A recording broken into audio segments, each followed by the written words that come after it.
Have you ever said something to someone you love in the heat of an argument, something you didn't fully mean, and watched their face change in a way you couldn't take back and known instantly that those words were going to stay in the room long after the fight was over? We've all felt misunderstood in a relationship, and we've all reached in a moment of hurt for the words designed to hurt back. But here's what almost nobody realizes. It isn't the fighting that damages a relationship. Couples who last fight just as much as couples who don't. It's a specific handful of things that get said in the fighting that quietly decide whether you make it. That's why this channel exists. At the Relationship Blueprint, we work from the actual research on what makes relationships last. And few findings are as clear as this one. There are certain phrases that predict the end of a relationship better than almost anything else.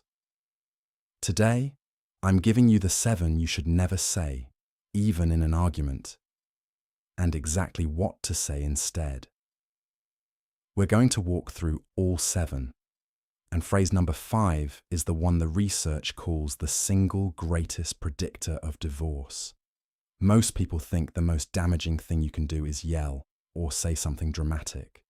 They're wrong. The real relationship killer is quieter than that and far more common, and I'll show you exactly what it is at minute 9. By the end of this video, you'll know the 7 phrases to take out of your vocabulary, why each one does so much damage, and the exact words to reach for instead. So you can fight in a way that protects your relationship instead of slowly dismantling it, starting today. Welcome back to the Relationship Blueprint. Subscribe if you're new video every week. This one is practical, it's research-backed, and it could genuinely change how your next argument ends. Save it, because you'll want to come back to it. Let's get into it. Before we get to the 7 phrases, one reframe that changes how you'll think about every argument you ever have again. Most people believe that the healthiest couples are the ones who don't fight. That's a myth.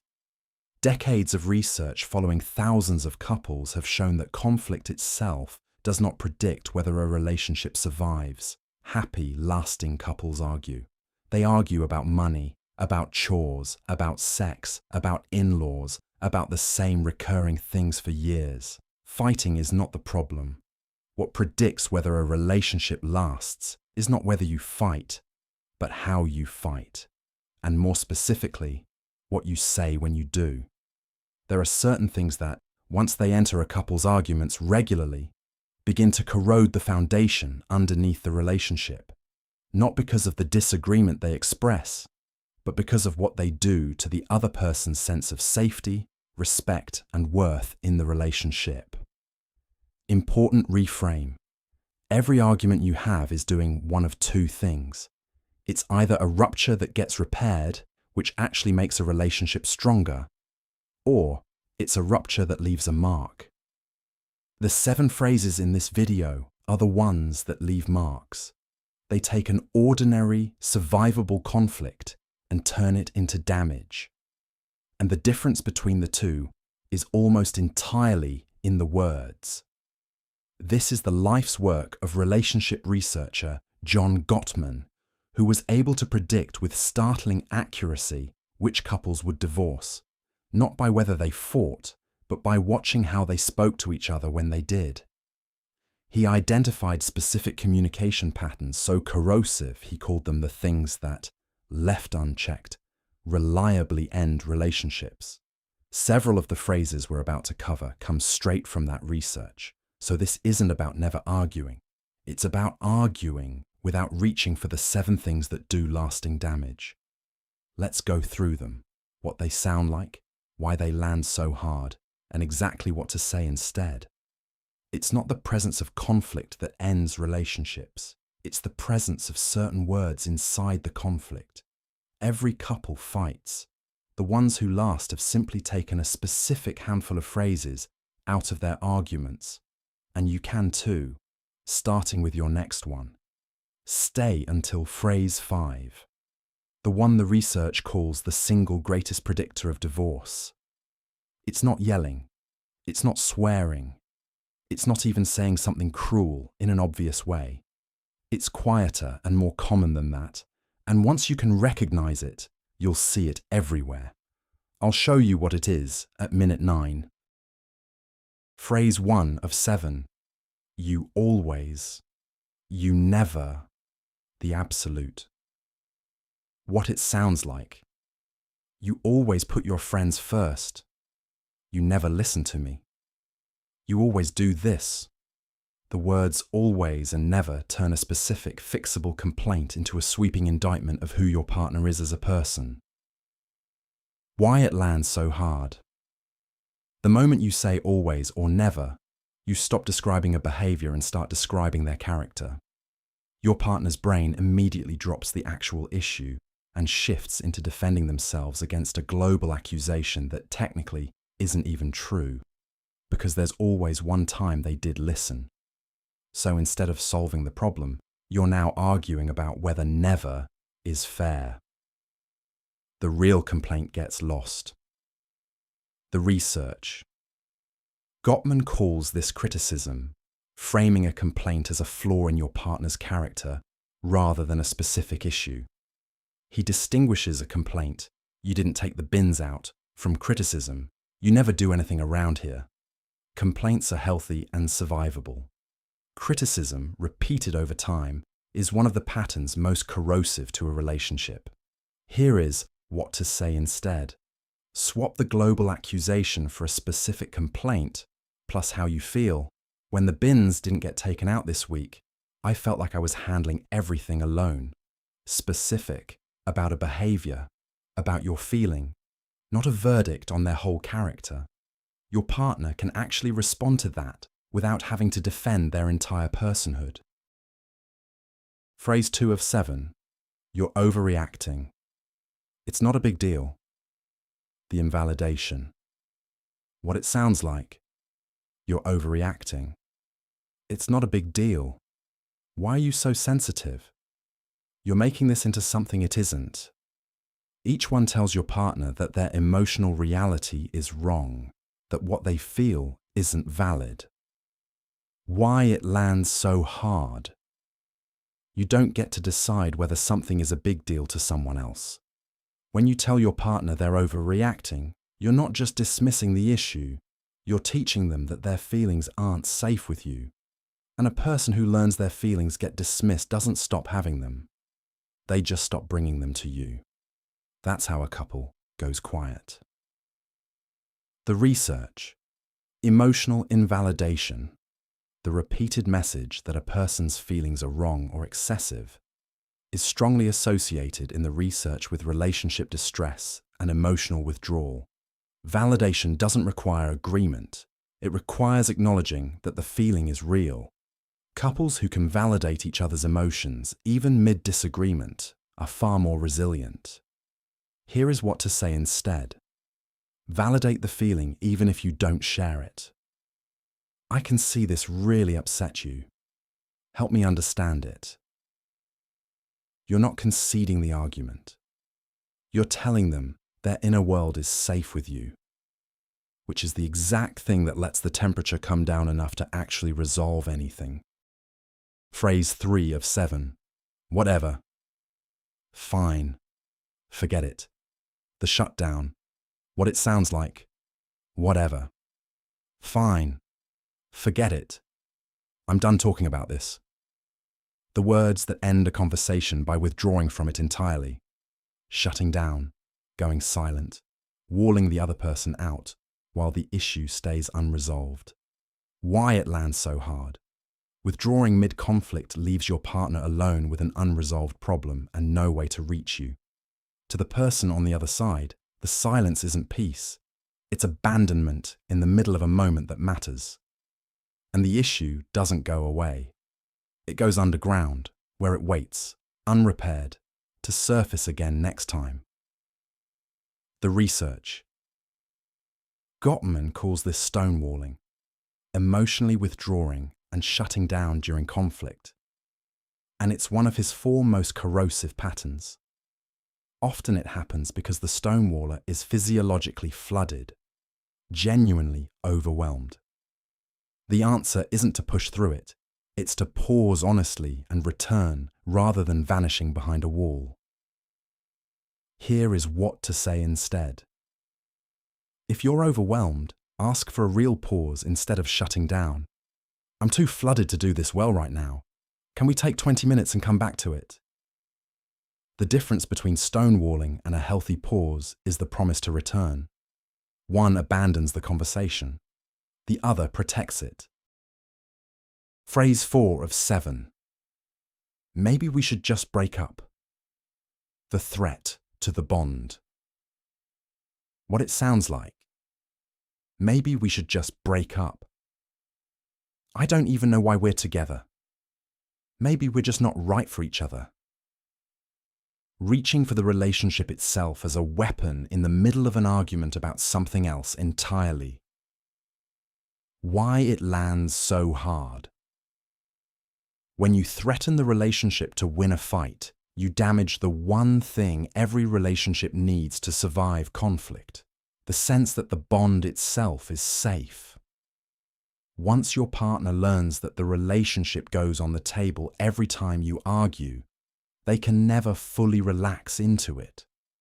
They start protecting themselves against the next threatened ending, which means they stop fully showing up. You can win the argument and lose the security that made the relationship work. The research. Relationship stability rests on what attachment researchers call a secure base. The confidence that the bond will hold even through conflict. Repeatedly threatening to leave erodes that base directly. Couples who keep the relationship's existence off the table during fights, who fight about the issue, not about whether to stay together, maintain the security that lets them resolve things. Here is what to say instead. Keep the relationship off the table and address the actual issue. I'm really upset about this, and I want us to figure it out. Together. Reaffirming that you're staying, even while you're angry, is what lets your partner stay open instead of bracing for the end. You can be furious and committed at the same time. Quick pause. If you recognize these patterns in your relationship and you can't seem to break them on your own, that's not a sign you're failing. It's one of the most common and most fixable things a couples therapist works on. Learning to fight well is a skill, and a good therapist can teach it faster than you'd think. I'll put some ways to find one, including low-cost options, in the description. Now, phrase 5. The single greatest predictor of divorce. Phrase 5 of 7. What is wrong with you? Contempt. The single greatest predictor of divorce. Phrase 5. The one I told you the research calls the single greatest predictor of divorce. And here's why almost everyone misses it. It's not the loudest thing you can say. It's often not loud at all. What it sounds like. What is wrong with you? You're just like your mother. Wow, real mature. I'm embarrassed to be with you. The eye roll, the mocking tone, the sarcastic, nice job, the half smile of disgust. This is contempt, speaking to your partner from a position of superiority, as if they are beneath you. Why it lands so hard? Contempt is the deadliest thing you can bring into an argument because it doesn't attack the issue, and it doesn't even just attack the person. It communicates disgust. It tells your partner, I don't just disagree with you, I look down on you. And no relationship can survive on a foundation where one person holds the other in contempt, because contempt is the precise opposite of the respect and fondness that love is built on. Let me show you why this one matters more than all the others, and why it's so easy to miss. When researchers watched thousands of couples argue and then tracked which ones divorced, contempt was the single strongest predictor. Stronger than how much they fought. Stronger than how loud they got. Stronger than the content of the disagreement. The couples who looked at each other with contempt, who rolled their eyes, who mocked, who spoke from above, were the ones most likely to end. And here's the part that makes it so dangerous. Contempt rarely looks like a dramatic explosion. It's the eye roll when they're talking, the sarcastic little laugh, the wow, the tone that says, "I can't believe I have to explain this to someone as stupid as you." Because it's quiet, couples often don't flag it as a serious problem. They think the screaming matches are the danger. But a couple can recover from a loud argument far more easily than from a steady drip of contempt, because the loud argument is about the issue, while the contempt is about your fundamental worth as a person in their eyes. Contempt is what grows when admiration dies. It's what fills the space where fondness used to be, which is also the clue to its antidote. Contempt cannot coexist with genuine respect and appreciation. You cannot sneer at someone you're actively choosing to admire. The couples who never develop contempt are the ones who keep actively noticing what they value in each other, even, especially, during hard seasons. The research. Contempt, being the single greatest predictor of divorce, is one of the most robust findings in Gottman's decades of research.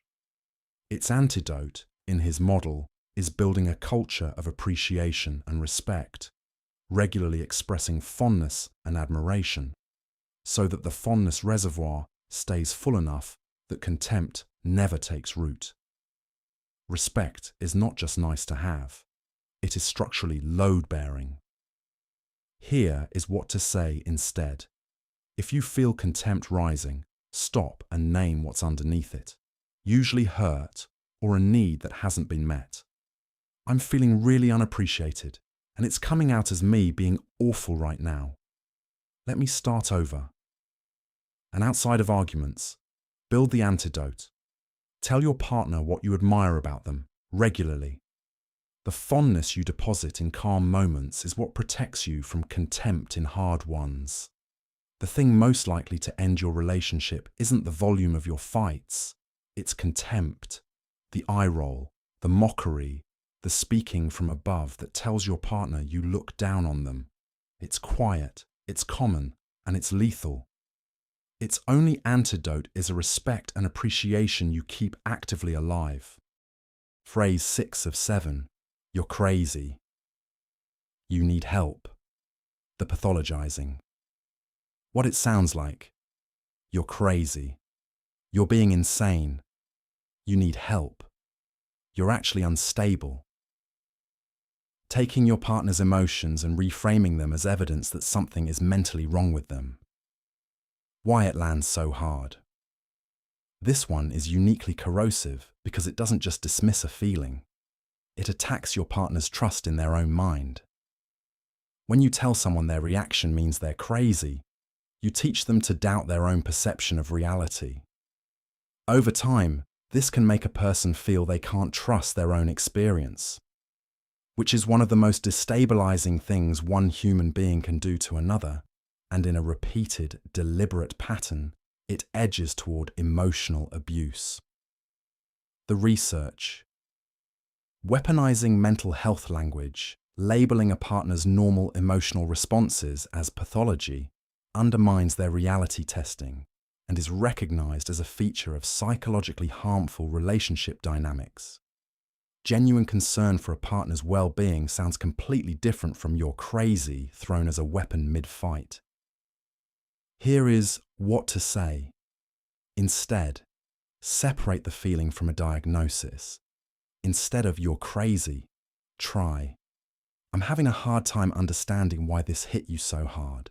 Can you walk me through it?" If you're genuinely worried about your partner's mental health, that's a caring conversation for a calm moment. Never a weapon to win an argument. Phrase 7 of 7. I don't care. The indifference. What it sounds like. I don't care. Do whatever you want.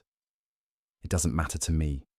Said not as compromise, but as a wall, communicating that you've stopped being invested in the outcome, in the conversation, or in them. Why it lands so hard. I don't care is devastating Because the opposite of love isn't anger, it's indifference. When you're angry, you're still engaged. You still care enough to fight. I don't care tells your partner you've withdrawn your investment entirely, that they're no longer worth the effort of even being upset. For many people, that lands harder than any insult because it threatens the thing underneath everything, the sense that they still matter to you. The research. Emotional disengagement, the withdrawal of investment and responsiveness, is a stronger marker of a relationship in serious trouble than high conflict engagement. Researchers note that couples who still fight are often still trying. It's the arrival of indifference that signals the bond is genuinely fading. I don't care performs that indifference even when it isn't fully true. Here is what to say instead. Even in anger, signal that you still care about them and about the outcome. Right now I'm too angry to find a solution, but I do care about this, and I care about you.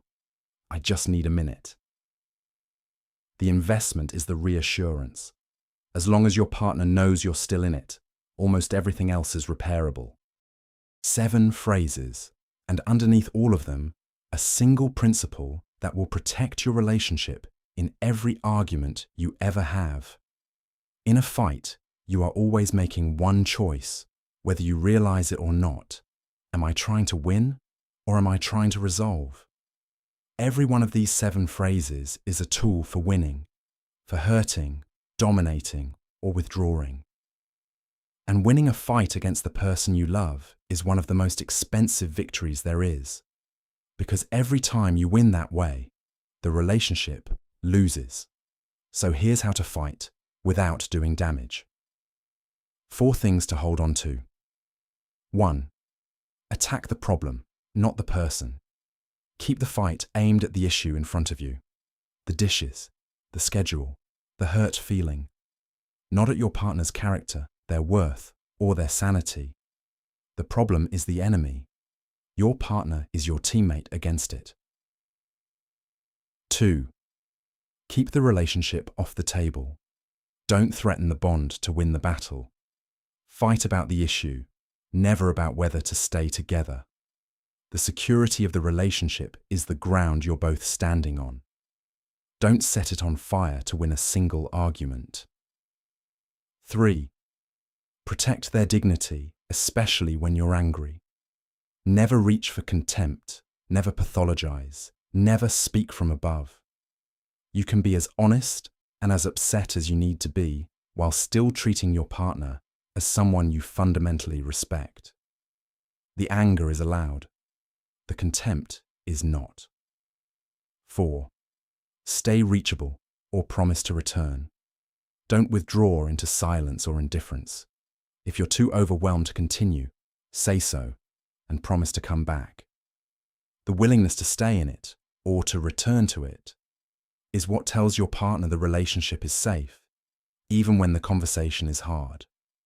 A good fight and a damaging fight can be about the exact same thing, at the exact same volume. The only difference is whether you protected the person while you disagreed with them. Take these 7 phrases out of your arguments, and you'll find you can fight about anything without losing what matters. If you've watched this far, you clearly care about getting this right, and that instinct alone already puts you ahead of most people, because most people never stop to question how they fight at all. But here's the deeper thing underneath all 7 phrases. Most of these words don't come out because you're a bad communicator. They come out because you feel unseen, unappreciated, or unloved in that moment. And the contempt or the withdrawal is a clumsy attempt to protect a hurt that's underneath. Which means the real way to stop saying these things isn't just better word choice. It's making sure you and your partner actually feel loved in the first place, so the hurt that fuels these phrases never builds up. And that comes down to something most couples get wrong without realizing it. They're giving love in a language their partner can't fully receive, so both people end up feeling unloved even when they're both trying. That's the love languages framework. And it's the foundation that keeps the reservoir of appreciation full enough that contempt never takes root. Watch that video next. It's the thing that prevents most of these fights before they start. Subscribe to the Relationship Blueprint. New video every week. You don't have to stop fighting. You just have to stop fighting in the ways that leave marks. And the relationship you protect in your next argument is the one you'll still have in 20 years. I'll see you in the next one.